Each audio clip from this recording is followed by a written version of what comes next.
मैं बहुत बार ये कह चुका हूं कि हमारे रोड हमारे प्रॉस्पेरिटी के साथ जुड़े हुए हैं और इसीलिए मैं जब से इस क्षेत्र में काम कर रहा हूं, जॉन केनेडी, इनका एक वाक्य मैं हर समय याद रखता हूं और उन्होंने कहा था कि American roads are not good because America is rich, but America is rich because American roads are good.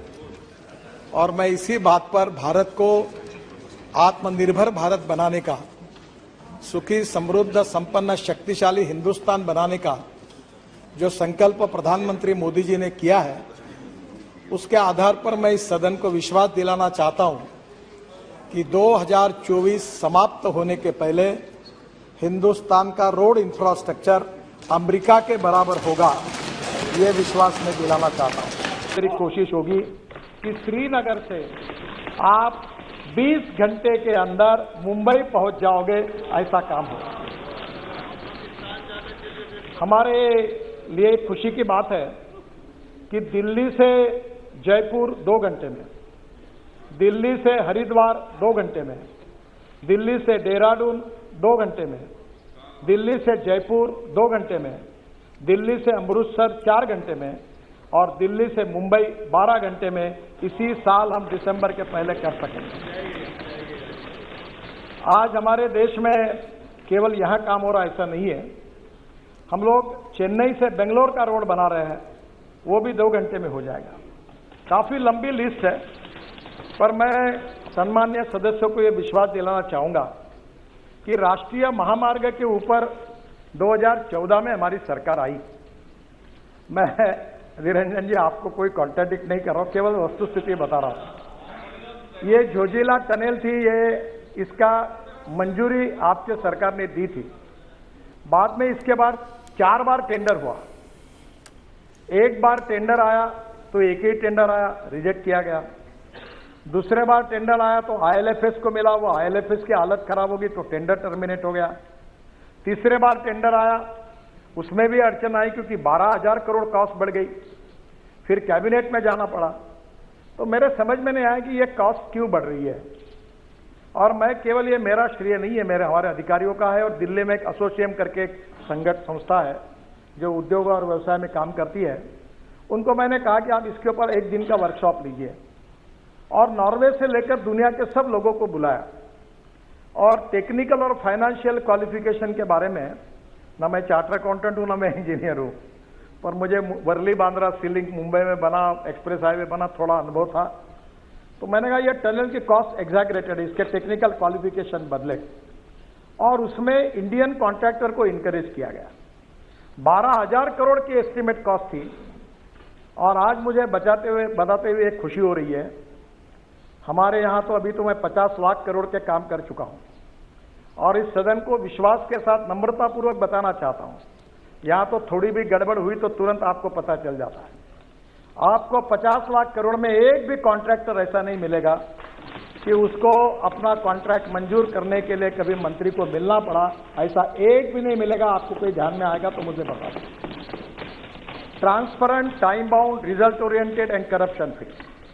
और आपको मुझे बताते हुए खुशी हो रही है, इस देश के इस टेंडर में जिस कंपनी ने कॉन्ट्रैक्ट जीता, 5 लोगों ने टेंडर भरे, कंपटीशन हुई और हैदराबाद की एक मेधा इंजीनियरिंग करके कंपनी है, उन्होंने काम लिया।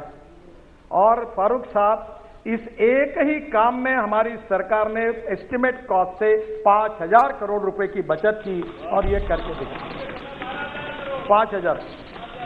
तो मैं आपको निश्चित रूप से ये बताना चाहूंगा कि आज हमने गंगा पर कितने पुल बना रहे, जितने मांगते उतने बना गए।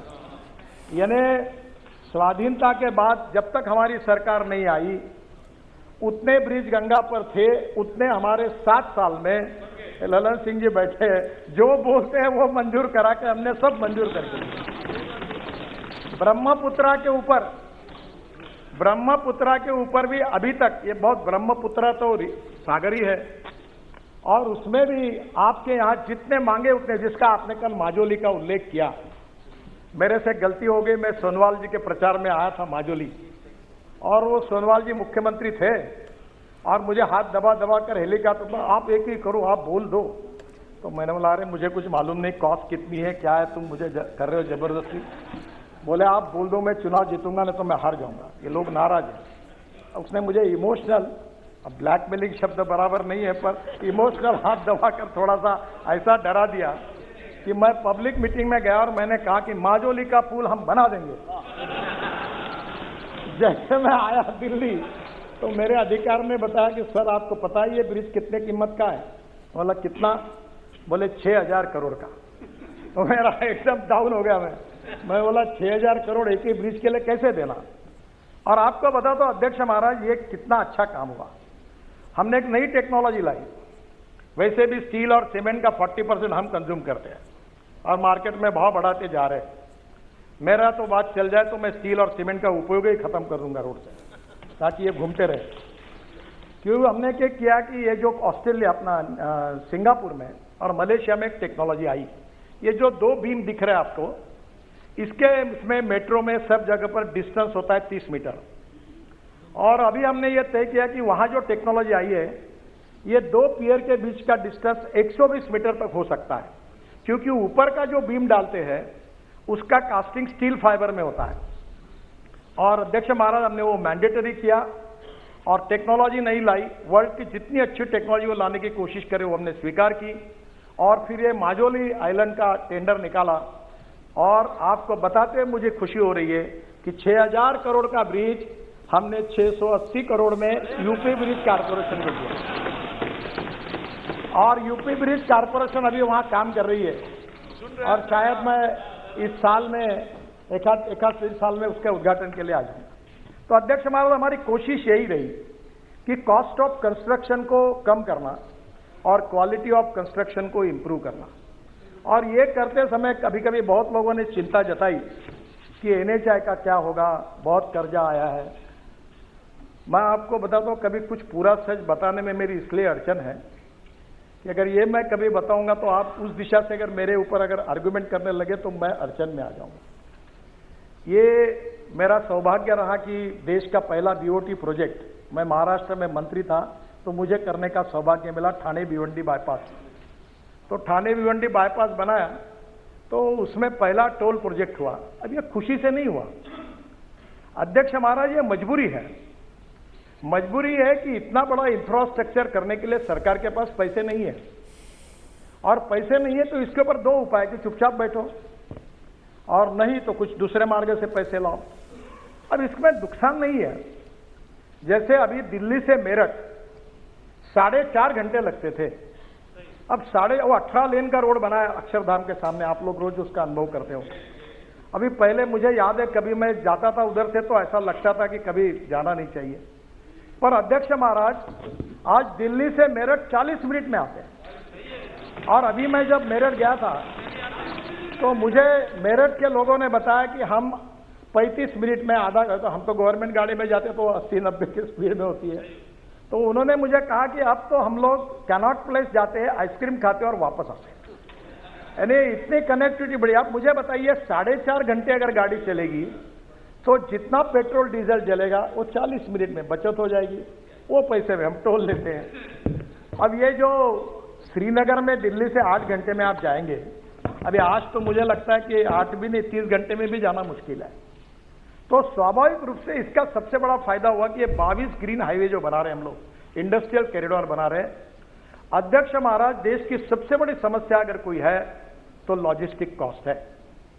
और अभी हमारे यूक्रेन के रशिया की लड़ाई के कारण फिर क्रूड ऑयल के भाव बढ़ गए, हम अड़चन में आ गए और इसके कारण लगातार कॉस्ट बढ़ रही है। सब्जी महंगी हो रही है, सब महंगा हो रहा है क्योंकि ट्रांसपोर्ट कॉस्ट बढ़ रही है। और वर्ल्ड में चाइना की लॉजिस्टिक कॉस्ट 8 से 10% है, अमेरिका की लॉजिस्टिक कॉस्ट 12% है, यूरोपियन कंट्रीज की 12% है और हमारे यहाँ एक ट्रक यहां से निकलता तो मुंबई जाने के लिए 50 घंटे लगते हैं। अब अध्यक्ष महाराज दिल्ली और मुंबई हाईवे बनने के बाद एक कार से 12 घंटे में जाएगा और ट्रक 22 घंटे में जाएगा। तो आधे से ज्यादा अगर समय बचेगा, मशीन कम होगी तो डीजल जो है वो भी कम होगा, तो लॉजिस्टिक कॉस्ट कम होगी। तो हम लोग जो पोर्ट कनेक्टिविटी जो हमने नोट्स निकाले हैं, वो गतिशक्ति में भी 800 नोट्स निकाले हैं केवल डिस्ट्रिक्ट को 4 लेन से नहीं जोड़ रहे, पोर्ट को जोड़ रहे, इंडस्ट्रियल कॉरिडोर, इंडस्ट्रियल क्लस्टर को जोड़ रहे, फिशिंग के लिए जोड़ रहे, एग्रो प्रोसेसिंग इंडस्ट्री को जोड़ रहे। तो स्वाभाविक रूप से मैं विश्वास दिलाता हूं कि प्रधानमंत्री जी का जो आत्मनिर्भर भारत का सपना है वो पूरा करना होगा तो एक्सपोर्ट को बढ़ाना होगा, इंपोर्ट को कम करना होगा। एक्सपोर्ट को बढ़ाना होगा तो इंटरनेशनल मार्केट में हमको वायबल होना पड़ेगा, कॉम्पिटिटिव बनना होगा।